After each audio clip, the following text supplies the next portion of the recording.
Welcome to Train Signal. You're running Configure and Inspect vSphere log files. So now let's get into the exciting world of logs and log bundles. Now, normally we do this if we need to upload a bunch of log files to support, or maybe you want to grab everything to inspect later. Bundles are just groups of the individual log files in a kind of an easy-to-use compressed little package. vCenter, you can gather the logs in one of two ways. You can do it from the VI client, there's an option in there, and you can do it from a script on the vCenter server itself, and we'll go over those in a bit in the lab. For vSphere host, you can do it also one of two ways. I say direct connected VI client. You can actually do it from a VI client connected to vCenter, managing host, so there's an option there. When you pull the full log bundle from vCenter, you can actually specify the host as well. Or again, you can do it from a directly connected VI client, and then you have the VM support command while SSH'd into the host. And that'll create a gzip tar bundle in the temp directory with everything you need. And then you can just SCP that off or copy it to a data store or something like that. But it gives you a couple of options. Log file location. So with vCenter, it kind of varies. It varies by version of vCenter or the platform and the underlying OS version. So with the virtual appliance, they're under varlog VMware. But on the Windows, it depends if you're running 2000, 2003, or 2008. Most people now are running 2K8, so they're under the all-user profile VMware, VMware Virtual Center. If you're running an older version, it'll be in the application data directory. So just keep that in mind, and sometimes some of these folders are hidden, so just make sure you expose them if you need to. It's kind of annoying how they've moved. Well, I guess it's not VMware's fault. It's the way Microsoft does application data, but it's kind of annoying because I always forget where these things are at. The vCenter log files, there's a few of them. So we've got vpxd log. This is the main one. This is the one you're going to want to read if, say, the vCenter service doesn't start or you're having disconnect issues or something like that. So it's the big log file. And with a lot of these log files, you'll see a number appended to it. So it might be vpxd something. As it fills up one log file size, it rolls to the next one, so it keeps history without making a 200 gig log file that you got to look through. But vpxd is the main one. It has all the vSphere client, web service connection, services, things like that. You have the profile log, vpxd profiler, profile log, and scoreboard. These are profiled metrics for operations performed in vCenter, and they're used by the VPX operational dashboard that you get to with HTTPS, and then you have the VOD. Not something you normally need to worry about, but you'll see these in there, and I just kind of wanted to show you what they are. Again, it's mainly vpxd. You have the SIM-diag log and the VWS log, Common Information Model. That is what SIM stands for. Monitoring information including communications between vCenter and a managed host SIM interface. Occasionally need to pull something out of this, but not too often. And then you have the DRM dump directory. It's basically actions proposed and taken by DRS, and it's split out by cluster, so there may be multiple directories. The logs are compressed into multiple files. And like I said, once the log file reaches the maximum size, it's rotated numbered similar to log-something something something.log. So again, vpxd-100.log. And depending on the log type, kind of like the DRM dump one there, they may be compressed. vSphere's logs are a bit simpler. Pretty much everything is stored under var log. It's kind of like a standard Linux setup. So you're not looking all over. It doesn't depend on the version, anything like that. A couple of different log files. You've got the authorization log. It's all authentication information, such as success and failure. So if you want to see somebody's trying to SSH in, keeps punching the wrong password, that's where you'd look. DH client is a DHCP client log. So if you have something using DHCP, that's where you'd look. It'll show DHCP requests, acknowledgments, different things like that. ESX update log, ESX patch and update. So if you're trying to push a patch down with Update Manager and it's failing, that's where you want to go look. You want to look there and see why it's failing. Maybe there's a missing dependency, maybe there's a problem, whatever, that's where it would be. Then you have the host D log. So this is the host management service logs. It includes things like virtual machine and host tasks and events. So if you're having some weird issues, it's pretty often that you want to look at the host D log. Not the one I normally look at first, just depending on what's going on. But if there are VM issues, stuff like that, you probably want to check that one. That's a fairly important log file. You have the shell log, which tracks all commands that were run from someone SSH'd or in the ESXi shell. So if you just want to kind of look at this and audit it, or say, man, something changed yesterday. When did this change? You can go back and look through that log file, and it'll tell you that. Sysboot is VM kernel startup and module loading. If you're having a boot issue, or maybe you're like, it's weird, we installed a QLogic driver, but for some reason it's not loading, you should look through the sysboot log file. bootgz is a compressed file that contains boot log information. You'll need to uncompress that, so you can use zcat. If you're not familiar with these tools, cat is a way to read a text file. So if you want to read like shell log, you type cat space shell.log. It's going to dump the whole thing out. You probably want to pipe it into something like the more command, but it'll let you do it. If it's zipped, gzipped, like boot.gz, zcat will unzip and display it. That way you don't have to unzip it and then display it. It'll just keep it zipped. Continuing on, syslog, management service initialization, scheduled tasks, and any DCUI usage. USB log, obvious USB information. VOB log is VM kernel observation events. I rarely ever need to go in there. In fact, I couldn't tell you if I've ever been in that log file, but it is there. VM kernel log, this is the one that usually matters. So it's core VM kernel logs, including device discovery, storage, networking, driver information, VM startup. Lots of stuff in here. If you're seeing weird things, odd connectivity issues, timeout issues, anything like that, VMs crashing, you need to go look in there. So that's a pretty common one. A lot of times we'll see, storage problems or vMotion's timeout halfway through, stuff like that. First place I'm going to look is the VM kernel log file. VMK warning is similar. It's a summary of the warnings and alerts. So it's pretty common that there's a command line tool called tail. You can say tail-f in a log file, and it basically will keep monitoring a text file like this and display any new lines added.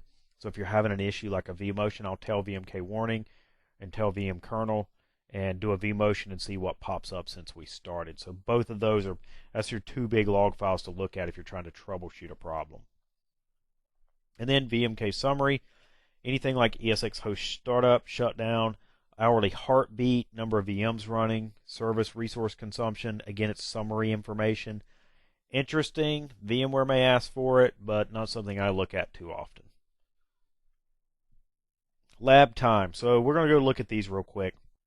So nothing too exciting here. We'll show the log files and the locations, show you some common tools. I mean, really, with vCenter, it's going to be Notepad. With the vSphere, it's probably going to be something like cat and a little bit of grep. But we'll go ahead and jump over and take a look at these. All right, back in the lab. So let's take a look at a couple of log files. First, let me kick off one of the larger jobs here. So one thing I mentioned was there's a script within vCenter, and you don't actually run that yourself.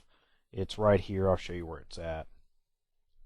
Look under VMware, and you'll see Generate vCenter Log Bundle, and then the extended one, which gets everything.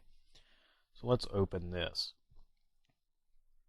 Let's see, you want to open. It's under All User Accounts. So you can see that here. This will create a pretty significantly sized bundle. I mean, it gets core dumps and all kind of stuff.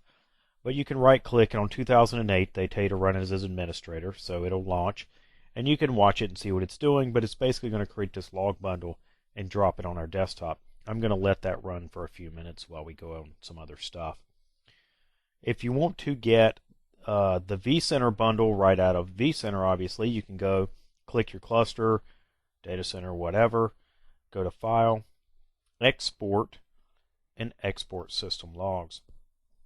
And what it'll do, it'll say, pick your server, so you can say Galaxy, Cybertron. You can pick your individual systems, include information from the server and the client, as well as what you see here from the host, so you get everything.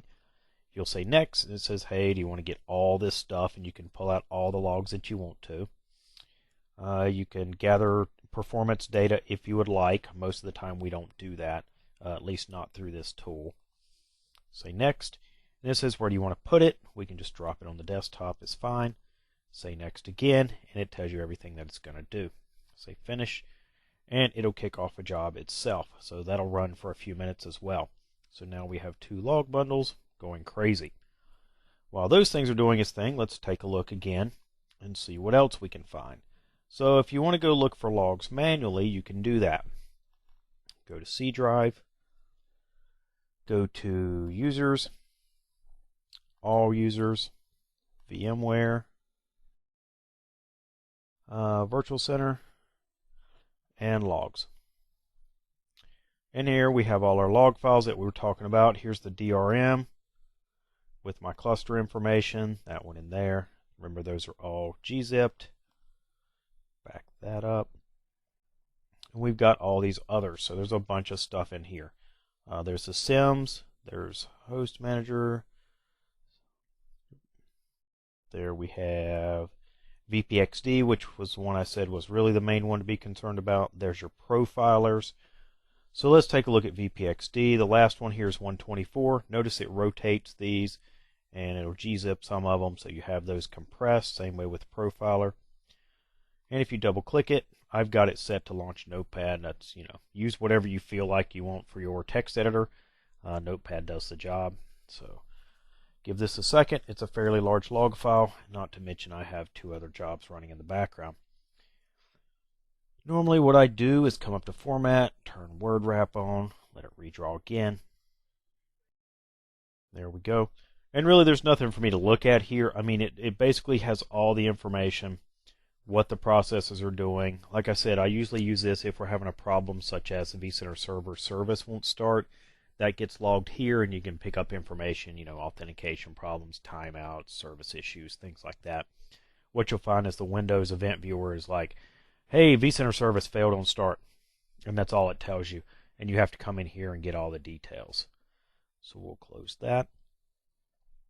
These jobs appear to still be running. Yep, and yep. Okay. So while we wait on that, we'll take a look at one of the vSphere hosts. We'll jump on Optimus real quick.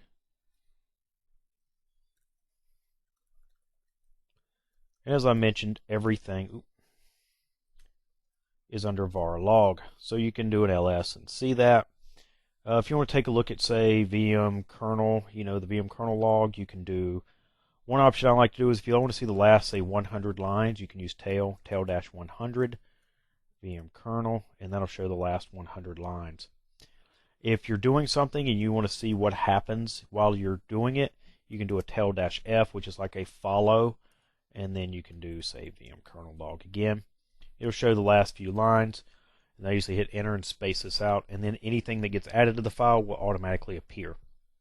So if I want to watch this one and I want to watch VMK warning, I may have 2 PuTTY windows open, each with one of the log files in it.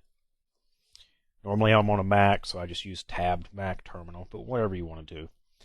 And again, here's your logs. VPXA, you've got your host D, so tail -50 host D log. And it shows host information. I mean, there's license information. There's all kind of stuff there. So pretty simple. Let's see, what else? Cat will just dump everything out. So there's the shell log. So you do cat shell, and you see all the stuff basically that I've been typing in over the last few minutes. It does that. The problem with cat is it doesn't paginate, so it just dumps it all. So if you want to do that, you can cat shell log into more. And you can hit spacebar to go page by page. Other commands, grep, you may be used to grep, but basically you can grep a file name and then just look for anything. I don't know, SCSI. Oops, I always get that backwards. And it'll show you all the lines with SCSI in them. So if you know you're looking for an error, you can do that. But again, fairly useful. And if you want to do your own support log bundle, you type VM support, and it runs off and creates that. So it puts it in the temp directory. When it gets to the end, it'll say, okay, the log's done. It's in /temp/ and it's usually the host name with the date and stuff after it. Actually, it says it right there. So it'll say at the beginning and the end. So var temp, and here's the name it's going to create. And you can SCP that off or copy it to a data store, whatever you want to do, and you'll have that. So let's see where we're at here. So this is done. Let's see, complete, and it saved it on the desktop. It looks like the other one's done because the window's closed. So let's pull up the desktop. And let's see what happens. So we've got one VC support bundle. That's a good size file. Did it do the other one? Maybe not. May not have liked me doing them both at the same time, but normally it will put them both on the desktop. So, but you'll see that that's a good size bundle. That's the extended bundle, and it gives you everything you need. So normally we do those again when VMware support wants them. The rest of the time I go dig through the log files myself and just pull out what I need, and sort through it, debug issues, look for storage connectivity problems or timeout things or stuff like that, whatever you need. So that's it for the lab. Let's jump back to the slide deck. Next, let's talk about VMware syslog collector. So syslog is a standard remote logging format, and many people use this. I mean, you usually have all your network devices, a lot of your servers, a lot of different applications logging to a central syslog system. But what if you don't have one? Well, most people either set up a Linux box and use syslog there, or they use one from someone like SolarWinds. But if you don't have one, VMware provides one for you, and it comes with vCenter. It's part of the installation file, so the auto run has that option. It installs onto a Windows host, and it can be installed on the vCenter server itself if you want. I wouldn't suggest that for a large, or a lot of hosts, a bigger environment, but for a couple environment, a lab, that's not a problem. It's very easy to install, very simple to use, and the idea here is, in case a host has an issue, you want to have central logging. If you lose the host, you're going to lose the logs unless they're somewhere else. Really important when you're doing auto deploy. So with auto deploy, every time I reboot the host, it clears a lot of that stuff out. If I don't log things, I don't have them. So again, it's pretty important to have these in a central location. Another optional component that comes with vCenter is the dump collector. A core dump is an image of the system's memory when a host fails. You may, if you've ever used Linux or another form of Unix, you may be familiar that if an application is running and it has some major problem, it'll do a core dump. And it basically takes all of the data that was in memory at the time and just dumps it down to a file that someone could parse through later. It's not for mere mortals, it's for somebody who really knows what they're looking for. But I have seen VMware ask for this when things or services on a host was crashing. By default, it's saved to a local disk, but core dumps can be large, and most, ESXi hosts, these days are booting off of flash devices, USB, things like that, where you don't have a whole lot of memory. And again, you got to think about something like auto deploy, where we really don't have any stateful memory. So it's a good idea to use the collector. Like I said, just with the syslog, it's part of the vCenter install files. Again, you just run the auto run, and it's right there in the menu. Once you're done with the installation, you have to configure the host to use them via the CLI, ESX CLI. Real simple, but it's not exposed in the GUI like syslog is. So to do syslog configuration, we can use ESX CLI or the VI client. Most of the time I use the VI client, but I can walk you through some of the steps for ESX CLI. After configuration, we usually send a test log entry to the syslog server. That way you're not going, well, is it not working, or we just, not logged anything yet. So it's a good idea to do that. Then again, as I just said, you need to configure the vSphere host to use the dump collector, and you can only do that via ESX CLI. So back to the lab, we're going to install the syslog collector, configure the host to use it, send a test log entry, install the ESXi dump collector, and again, configure the host to use that. So with that, we're going to jump right back over to the lab. Alright, here we are back in the lab again. So the first thing we'll do is install the syslog collector. So I've already got my vCenter files here. I'm using 5.1, but it's the same as 5.0 as far as syslog and the dump collector are concerned.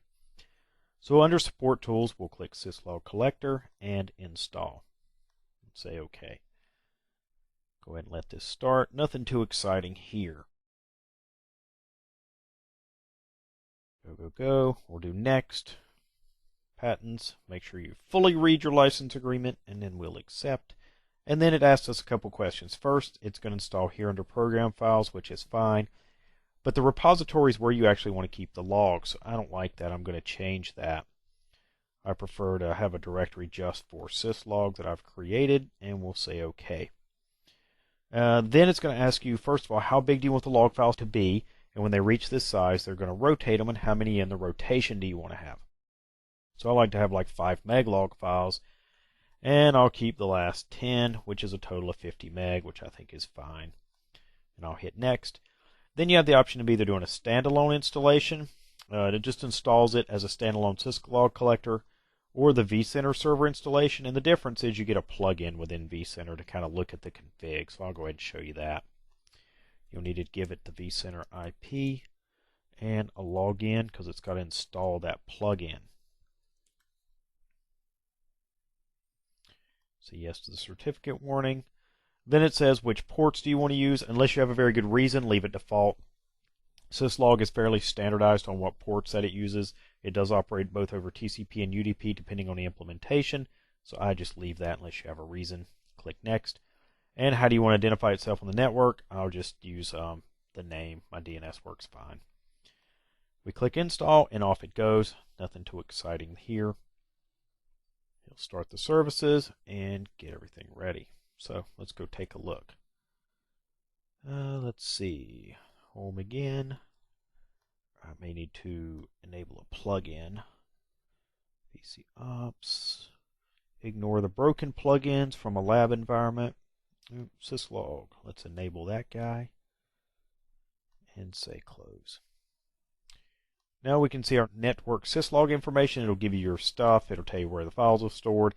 And then eventually it'll start filling in host and logging information. Don't be surprised if this takes a little while to populate. I've noticed that a few times. Let's go to my hosts and we'll go to Optimus Configuration tab and down to Advanced Settings. Under Advanced Settings we click syslog and then you have, let's see,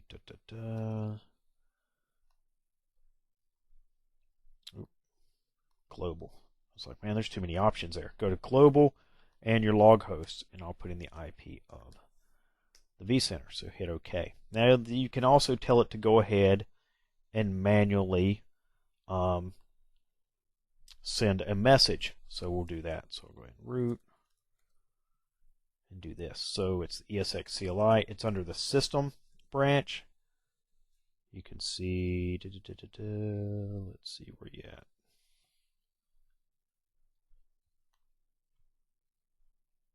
Syslog, so much for things often being in alpha. There it was, I guess I missed it. Syslog, not always in alphabetical order, but sure, whatever. Syslog, and then you can see that we have options like the config. You can do a config get, and it'll show you your configuration. So then instead, I want to do a mark. Syslog mark, and the command for message is -- message equals lab demo, and it'll send that. So we come back over to vCenter. Let's see if this is populated yet. No, I've actually had to restart VI client to see it start populating, but not a whole lot to see there.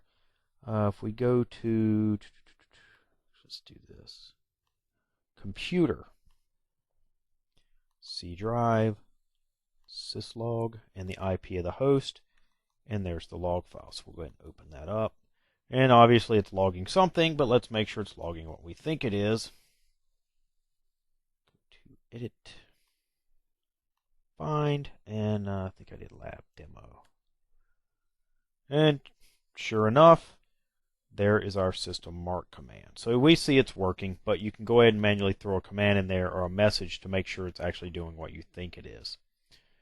So the rest of the things, you'll just have to go through the rest of your hosts and configure the syslog. Again, you can do it right here in the VI client, or you can do it manually via the ESX CLI. So now let's continue on. We'll do the dump collector. So again, back to tools, dump collector, install. This is going to look very familiar.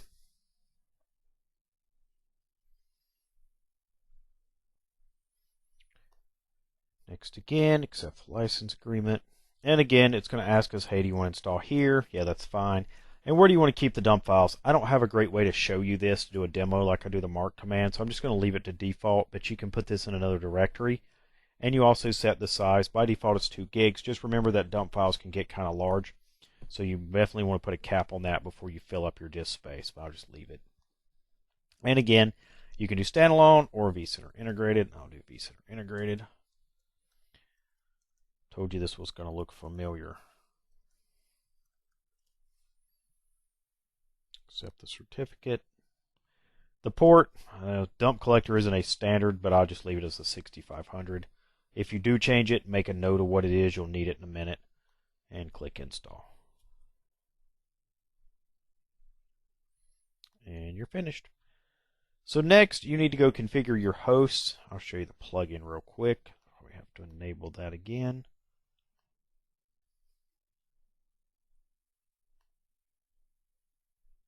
Enable. And you'll see the icon appear here. Not too much in here. Yeah, just the name and the port. I guess if you forget your port number, you've at least got that. So once again, let's go take a look at PuTTY. Wrong one. This one. There it is. ESX CLI. Again, it's system. I believe it's core dump. Is that right? Yes. So then you can tell it network or partition. You can actually tell which partition to use, but we're going to use network. Check the status. So you can say check. It's not going to really do anything. It's not enabled. Then you can do a get. And again, there's really nothing to get. But then you have to do a set. I think if you do that, it'll tell you no. So it's -- server IPv4 205, and then it's, let's see what else it wants. Interface name -- I think it's just interface equals. I'll use vmkernel 0. It is -- interface -name name. And I'll use vmkernel 0. You can use whatever vmkernel you want as long as it can reach the core dump interface. Don't use like your iSCSI vmkernel because it may not be routable network. So use something that is. If you change the port, you need to set server port here. So make sure you do that. Let's see. You also need to enable this when we're done. But notice it says you can't do that at the same time. So we'll go ahead and enter this. And then ESX CLI system core dump network set -E. Let's see. Set -- enable. I think it's enable true. There you go. Let's see. No physical NIC attached to the. Oh. Well.